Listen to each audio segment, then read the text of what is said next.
I'm Angie Schwartz, the Deputy Director of the Children and Family Services Division within the California Department of Social Services.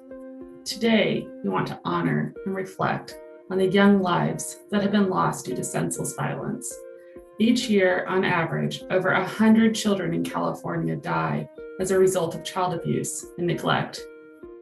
To honor these children, California passed House Resolution 25, declaring the fourth Friday in April as Children's Memorial Day. The Children's Memorial flag is to be flown on this day each year in remembrance of those children whose lives were cut tragically short.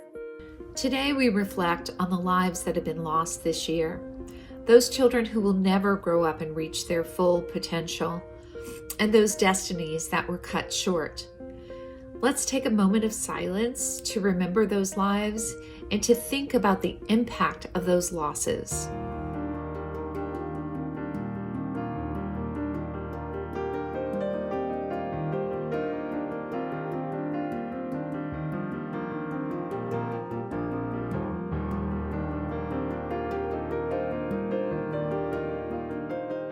Thank you for taking a moment of silence with me.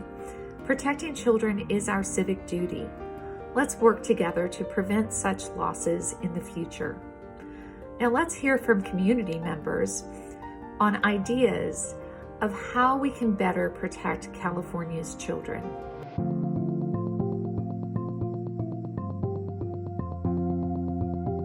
We can better protect and improve the well-being of children by authentic engagement and collaboration involving caregivers with a focus on strengthening protective factors within the family. By recognizing that childhood should be carefree, children should not live in fear of abuse or neglect, especially by those they love the most. By providing parents and caregivers with supportive services and early childhood education. By providing pathways to hope and healing. Hope is a simple belief that your future can be brighter than your past, and you take a role in making that happen. By listening, by just taking that couple of minutes to really listen. When a child's raging, it's not about you. Stop, take a deep breath, and listen. When caregivers' basic needs are met, they are more able to be present with their children. And when they know better, they do better and can protect children. And if we stop and listen, we can help them find the solutions that are the best for them. Hope's the single best predictor of well-being. Our children need us, so let's bring hope and healing to their lives.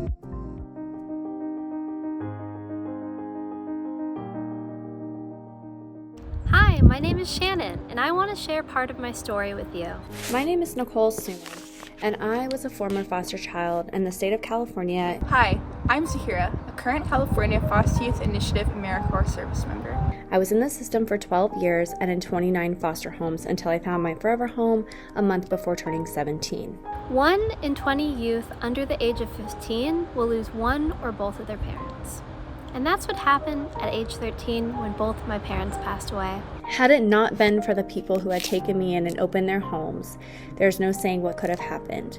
I could have been on the streets, I could have ended up in prostitution, or worse, and like many children, I could have ended up dead. However, I've had incredible mentors and teachers who've inspired me to continue my education and serve with AmeriCorps.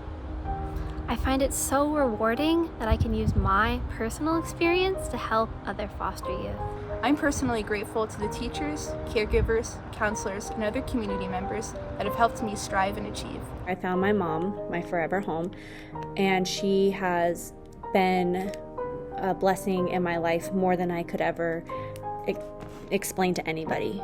My mom, who is a foster parent, is a lifesaver for me and my foster siblings. And how they've inspired this life of giving, love, and service. On behalf of foster youth here, thank you. I'm hoping that by sharing this story with you, you're able to stop and reflect and consider opening your hearts and opening your homes to the many kids that are in need of families. We appreciate the ideas that have been shared today.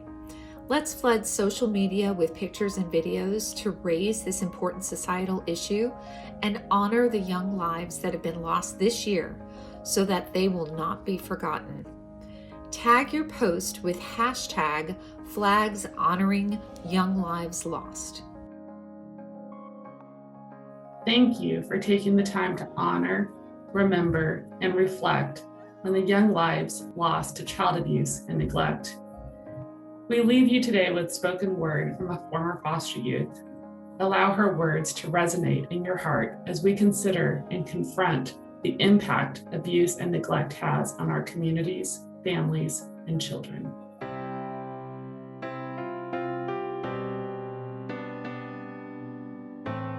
Abuse and neglect have me looking for love in places it doesn't exist.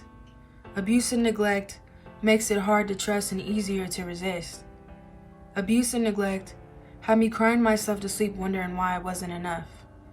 Abuse and neglect had me wishing any present adult in my life would just show up. Abuse and neglect made me question why a grown person would need to tear down a child. Abuse and neglect made me realize I had to keep it all inside.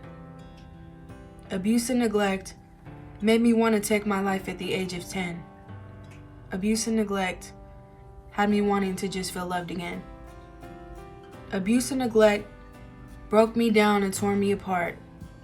Abuse and neglect could never ruin my golden heart. Abuse and neglect couldn't continue to hold me hostage.